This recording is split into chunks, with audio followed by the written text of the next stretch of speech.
फुलांवरती पानांवरती मस्त दवबिंदू साठले आहेत।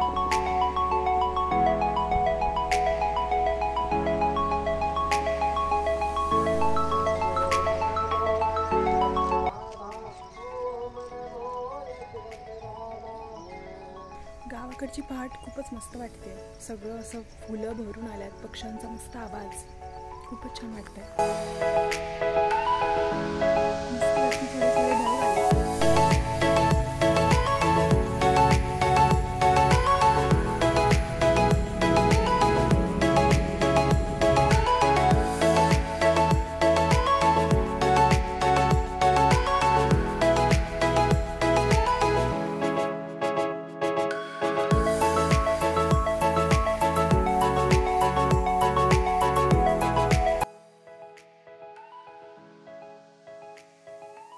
गणपतीचा उत्सव खूप उत्साहाने साजरा केला जातो। मी इकडे गावी आहे, खूपच सगळे मस्त मस्त डेकोरेशन करतात, सगळ्यांकडे बघण्यासारखं असतं। असं रेडीमेड वगैरे नाही, काहीतरी असं स्वतः नवीन बनवतात, खूपच छान असतं। आणि हे खूपच चांगली गोष्ट आहे की स्वतः काहीतरी बनवलंय वेगवेगळं, जसं की किल्ला बनवला, हिमालय बनवला, किंवा अजून वेगवेगळे डेकोरेशन केले, ढग बनवले वरती, असं खूप बघण्यासारखं असतं। त्यामध्ये लोकांची खूप मेहनत असते। मेन महत्त्वाची गोष्ट म्हणजे सगळेजण एकत्र येतात, घरातला परिवार, आजूबाजूवाले सगळे एकत्र येतात आणि ते डेकोरेशन करण्यात मदत करतात आणि एकमेकांशी बोलणं चालणं होतं, तर खूप मस्त वाटतं। त्यामुळेच असं एकोपा निर्माण होतो आणि त्यामुळे चांगली मैत्री होते, नातं घट्ट होतं एकमेकांमध्ये। नमस्कार, आज गणेश चतुर्थी। आज सगळीकडे खरंच खूप उत्साहाचं वातावरण आहे। आज आपण गणपती आणायला जाणार आहोत, तर तुम्हाला या व्लॉगमध्ये मी सगळं दाखवणार आहे।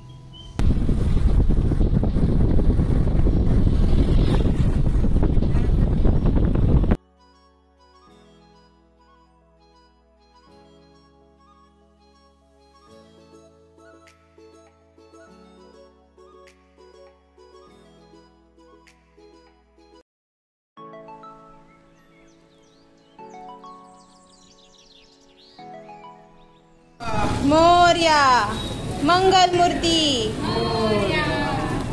गणपती बाप्पा मंगल मूर्ती।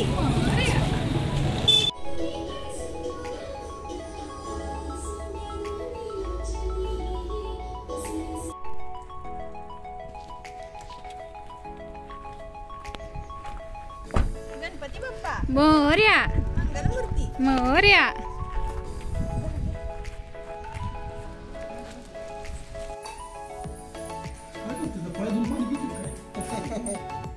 कितना है पीटा बोल पीटा की बनती है।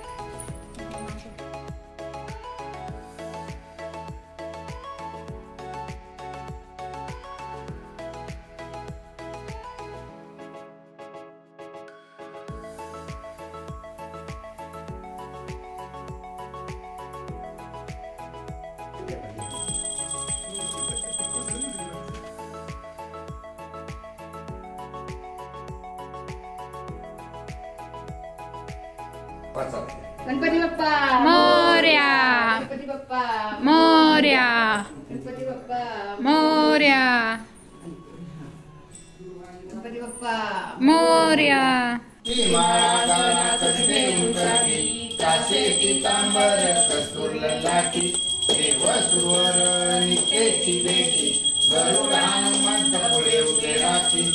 आता आमची सर्व तयारी झाली आहे। आता आम्ही गणपतीच्या विसर्जनाला निघालो आहोत।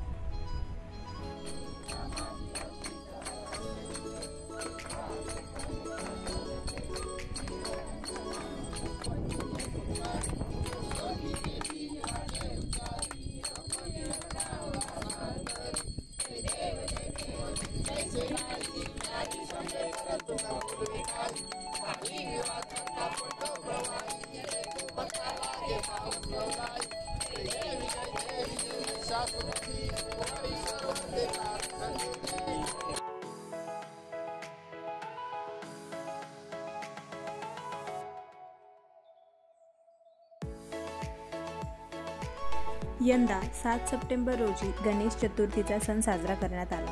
भाविकांनी मोठ्या थाटामाटात घरोघरी गणपतीचे स्वागत केले। हा उत्सव 10 दिवस साजरा केला जात असून काही भाविक बघतं 1.5 दिवस, 3 दिवस, 5 दिवस, 7 दिवस किंवा 10 दिवस गणपतीची पूजा करतात. यानंतर विधीप्रमाणे त्याचे विसर्जन केले जाते. यावर्षी 17 सप्टेंबर रोजी आनंद चतुर्थी आहे.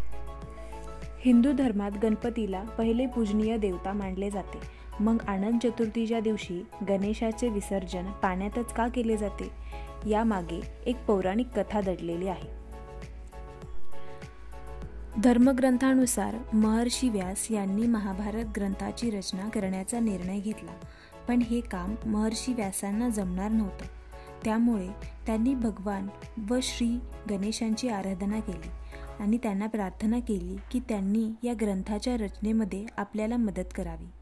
गणपतीने या गोष्टीला संमती दिली आणि रात्रंदिवस लिखाणाचं काम सुरू केलं.